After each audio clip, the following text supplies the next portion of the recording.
as all of this is developing, what do you make of this right now, and what's the vulnerability for the United States?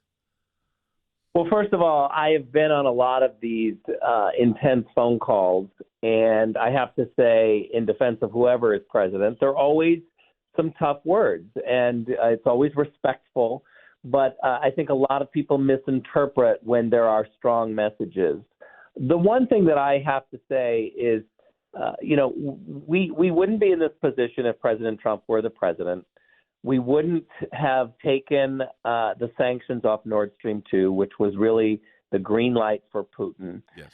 And yet, the Nord Stream 2 pipeline is still not working.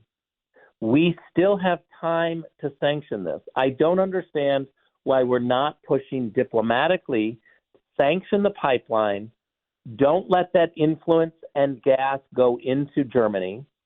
The rest of Europe will support us. It's only the Germans. The Germans are on the outs here with the rest of Europe.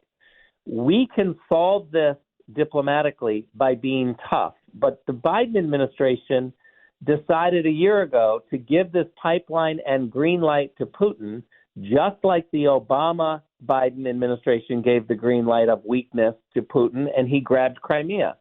I don't want to see boots on the ground. I don't want to see men and women from the United States going over and fighting in Ukraine, for heaven's sakes.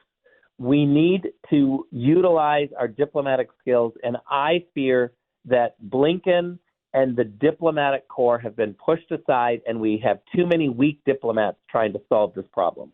So, go ahead, Jordan. Yeah, I mean, so Rick, I just think that when you have this kind of denial by the White House, but the language that President Biden has used publicly is pretty tough.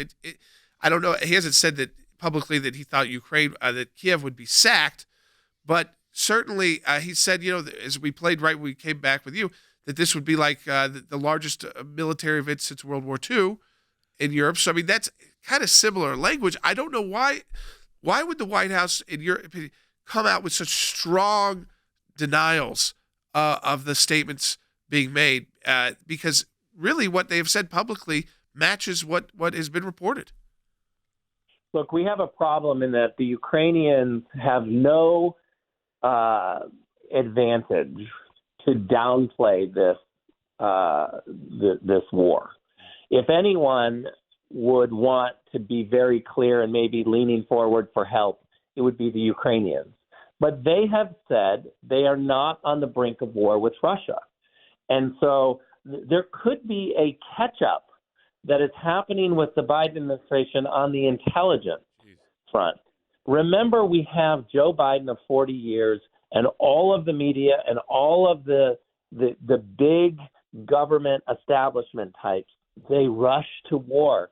We have for decades pushed the State Department and diplomats to the side. We've pretended like they're too wimpy to solve problems. And every time there's a crisis, we immediately rush and talk about boots on the ground, utilizing the Pentagon first. The Pentagon should be last option. We should have the tough diplomats. Now, this is an argument for a State Department that has backbone and muscle. And the reality is when you put Wendy Sherman out front to negotiate, you don't send a message of strong diplomats.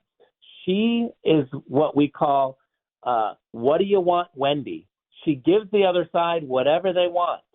She has a history of being a weak negotiator.